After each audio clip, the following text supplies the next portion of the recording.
শুরুতে জানিয়ে দেব হিজবুল্লাহর কৌশলে পাগলপ্রায় ইসরায়েল ড্রোনে করে আসছে শয়নকক্ষের খবর। জানিয়ে দেব আটলান্টিকের মহাসাগরে ক্ষেপণাস্ত্র হামলা চালাচ্ছে রাশিয়া। এদিকে চীনের কাছে ইরানের তেল বিক্রির ষড়যন্ত্রের দায়ে 2 মার্কিন নাগরিকের কারাদণ্ড। জানিয়ে দেব ইউক্রেনের আজব ব্যাটালিয়নের উপর মার্কিন অস্ত্র নিষেধাজ্ঞা প্রত্যাহার। এছাড়া রয়েছে ইসরায়েলি হামলায় হিজবুল্লাহ জ্যেষ্ঠ কমান্ডার নিহত। সর্বশেষ জানিয়ে দেব কাশ্মীরের সেনা ঘাঁটিতে হামলা, প্যারামিলিটার সদস্য নিহত। হিজবুল্লাহর কৌশলে পাগলপ্রায় ইসরায়েল ড্রোনে করে আসছে শয়নকক্ষের খবর। লেবাননের ইসলামী প্রতিরোধ আন্দোলন হিজবুল্লাহ সরবরাহকৃত একটি ব্যতিক্রমী video clip Al Jazeera TV channel সম্প্রচারিত হয়েছে, যেখানে দেখানো হয়েছে হিজবুল্লাহ কিভাবে ইসরায়েলি সেনাদের সব ধরনের গতিবিধির উপর নজর বজায় রেখেছে। সবচেয়ে বিস্ময়কর বিষয় হলো ইসরায়েলি সেনাদের নিজস্ব কক্ষেও হিজবুল্লাহ নজরদারি রয়েছে। গত 7 অক্টোবর থেকে গাজায় নির্বিচার হামলা শুরু করে দখলদার ইসরায়েল। এর পরের দিন 8 অক্টোবর বিশ্ব প্রতিরোধ ফ্রন্টের প্রতিনিধিত্ব হিসেবে ইসরায়েলের নির্দিষ্ট কিছু এলাকায় সব গুপ্তচর বৃত্তির কেন্দ্র ও পর্যবেক্ষণ টাওয়ার ও রাডার জ্যামিং ব্যবস্থা লক্ষ্য করে হামলা চালায় হিজবুল্লাহ। সেদিন তারা ইসরায়েলের মেরুন গোয়েন্দা ঘাঁটিতে অন্তত 7 বার আঘাত হানে। এছাড়া তাবরিয়া ও বালাদা রামিশ এলাকার আকাশে 2টি ইসরায়েলি গুপ্তচর বেলুন অকেজো করে দেয়। এর ফলে লেবানন সীমান্তে কোনো তথ্য সংগ্রহ করতে পারছে না ইসরায়েল। লেবাননের আকাশ সীমাতেও তাদের নজরদারির তৎপরতা নিষ্ক্রিয় হয়ে পড়েছিল। এই কৌশলে সেদিন দারুণ সাফল্য পায় হিজবুল্লাহ। খুব সহজেই ইসরায়েলের ভেতরে গোয়েন্দা বিমান ও আত্মঘাতী ড্রোন পাঠিয়ে অভিযান পরিচালনা করতে সক্ষম হয়। আগাম পদক্ষেপের কারণে ইসরায়েলের উত্তর ফ্রন্টে হিজবুল্লাহ ও বিমান ও ড্রোন প্রবেশ করার পরও তাদের সতর্কতামূলক ব্যবস্থাগুলো সক্রিয় হয়নি এবং সাইরেন বেজেও ওঠেনি, কারণ হিজবুল্লাহ এর আগেই এসব ব্যবস্থাকে অকেজো করে দিয়েছিল। ইসরায়েলের গুপ্তচর বৃত্তির কেন্দ্রগুলোকে অকেজো করে দেওয়ার কারণে এখনও হিজবুল্লাহ ড্রোনগুলো খুব সহজেই পর্যবেক্ষণ চালিয়ে যেতে পারছে। দখলদার ইসরায়েলের আরব আল আরামশা শহরের সফল অভিযানের মতো বহু অভিযান সম্ভব হয়েছে হিজবুল্লাহর প্রথম দিনের অভিযানের কল্যাণে। হিজবুল্লাহর গোয়েন্দা বিমানের প্রথম গুরুত্বপূর্ণ তথ্য সংগ্রহের পরই আল আরামশা অঞ্চলে সফল অভিযান চালায়। এর ফলে ইসরায়েলের 18 জন সেনা হতাহত হয়েছেন। এদিকে আটলান্টিক মহাসাগরে ক্ষেপণাস্ত্র মহড়া চালাচ্ছে রাশিয়া।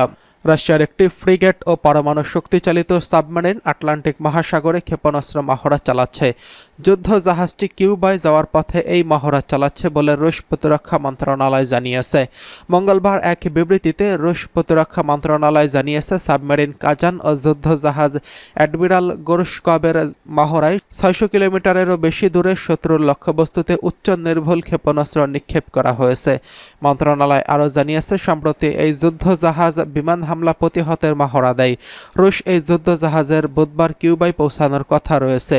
কিউবা গত সপ্তাহে বলেছে, এই ধরনের সফর হাভানার গুরুত্বপূর্ণ দেশগুলির নৌ ইউনিটগুলির সাধারণ অনুশীলন ও জাহাজগুলিতে কোনো পারমাণবিক অস্ত্র নেই এবং এই অঞ্চলে কোনো প্রাণহানির হুমকিও নেই।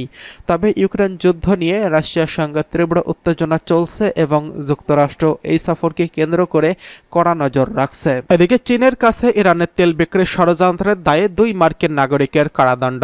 ইরানি পেট্রোলিয়াম বিক্রির চেষ্টার অভিযোগে গত নভেম্বরে টেক্সাসের 2 ব্যক্তিকে দোষী সাব্যস্ত করে যুক্তরাষ্ট্রের একটি আদালত। ওয়াশিংটনের আরোপিত নিষেধাজ্ঞা লঙ্ঘন এবং অর্থ পাচারের ষড়যন্ত্রে তাদেরকে 45 মাসের কারাদণ্ড দেওয়া হয়েছে। মার্কিন বিচার বিভাগ এই তথ্য জানিয়েছেন। এক বিবৃতিতে বলা হয়েছে, চীনা নাগরিক ঝৌ-নিং ওয়াং এবং টেক্সাসের ম্যাকিনির বাসিন্দা ড্যানিয়েল রে লেন 2019 সালের জুলাই থেকে 2020 সালের ফেব্রুয়ারি পর্যন্ত ইরানের কাছ থেকে নিষিদ্ধ তেল কেনার সুবিধার্থে ইরানের বিরুদ্ধে মার্কিন অর্থনৈতিক নিষেধাজ্ঞা এড়ানোর জন্য ষড়যন্ত্রকারীদের সাথে পরিকল্পনা করছিলেন। লেন ব্যক্তিগতভাবে আনুষ্ঠানিক স্ট্যাক রয়্যালসিনের সভাপতির দায়িত্ব পালন করছিলেন। স্ট্যাক রয়্যালিটি টেক্সাস ভিত্তিক একটি সংস্থা যা বিনিয়োগ তহবিল এবং বেসরকারি ইকুইটি গ্রুপগুলিতে তেল ও গ্যাস খনিজ অধিকার বিক্রি করে থাকে। লেনের আইনজীবী পল গত বছরের শেষের দিকে রয়টার্সকে বলেছিলেন, হামলাটি ছদ্মবেশী সরকারি এজেন্টদের উপর ভিত্তি করে করা হয়েছিল, যারা লেনকে কয়েক মিলিয়ন ডলার লাভ করার প্রস্তাবও দিয়েছিল। এদিকে ইউক্রেনের আজব ব্যাটালিয়নের উপর মার্কিন নিষেধাজ্ঞা প্রত্যাহার। ইউক্রেনের আজব ব্যাটালিয়নের কাছে অস্ত্র পাঠানোতে নিষেধাজ্ঞা প্রত্যাহার করেছে যুক্তরাষ্ট্র। আজব ব্যাটালিয়নের ইউক্রেনের বিতর্কিত একটি সেনা ইউনিট 2022 সালের রুশ হামলা থেকে ইউক্রেনের দক্ষিণ অংশের শহর মারিউপোল রক্ষায় এই সামরিক ইউনিট গুরুত্বপূর্ণ ভূমিকা পালন করে। মঙ্গলবার যুক্তরাষ্ট্রের পররাষ্ট্র বিভাগ এক বিবৃতিতে বলেছে, আজব ব্রিগেড নিয়ে তারা পুঙ্খানুপুঙ্খ পর্যালোচনা করছেন। তাদের মানবাধিকার লঙ্ঘনের কোনো প্রমাণও পাওয়া যায়নি। ওয়াশিংটন আরও বলেছে, রুশ সেনাদের বিরুদ্ধে লড়াইরত ইউক্রেনের বর্তমান আজব ইউনিট 2014 সালে প্রতিষ্ঠিত স্বেচ্ছাসেবক মিলিশিয়া গ্রুপ থেকে আলাদা।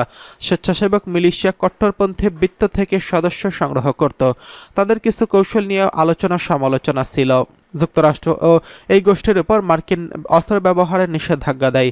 যুক্তরাষ্ট্রের অভিযোগ ছিল ইউক্রেনের এই ব্যাটালিয়ন নব্য নৎসিবাদীদের আদর্শ ধারণ করে। এদিকে যুক্তরাষ্ট্রের এই সিদ্ধান্তের সন্তুষ্টি প্রকাশ করেছে আজব ইউনিট। এক বিবৃতিতে তারা বলেছে, আমাদের ব্রিগেডের ইতিহাসে এটি একটি নতুন পৃষ্ঠা।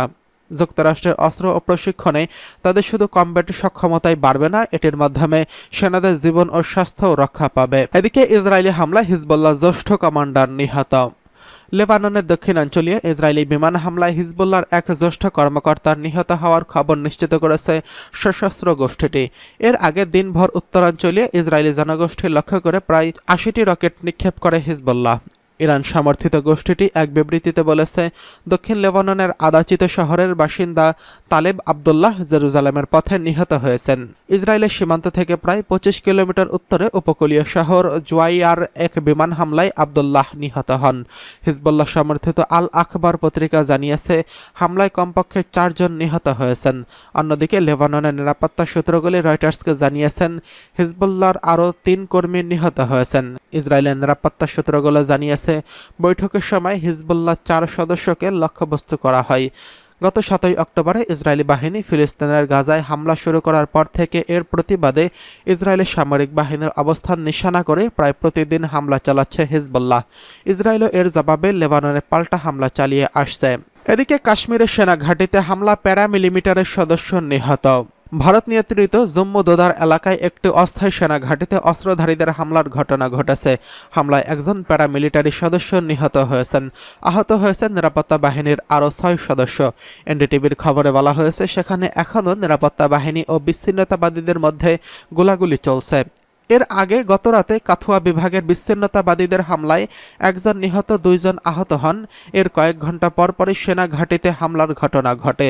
জম্মু জোনে পুলিশের অতিরিক্ত মহাপরিচালক আনন্দ জৈন জানিয়েছেন, বিচ্ছিন্নতাবাদীরা দোদার গোলচত্বরের সেনা ঘাঁটিতে রাতের শেষ ভাগে পুলিশ ও রাষ্ট্রীয় রাইফেল সহ একটি যৌথ দলের উপর গুলি ছোড়ে। সেনাবাহিনীর ও পুলিশের যৌথ চৌকস পয়েন্টের চেকপয়েন্টে বিচ্ছিন্নতাবাদীদের সঙ্গে চত্বরগোলা ও দোদায় লড়াই চলছে।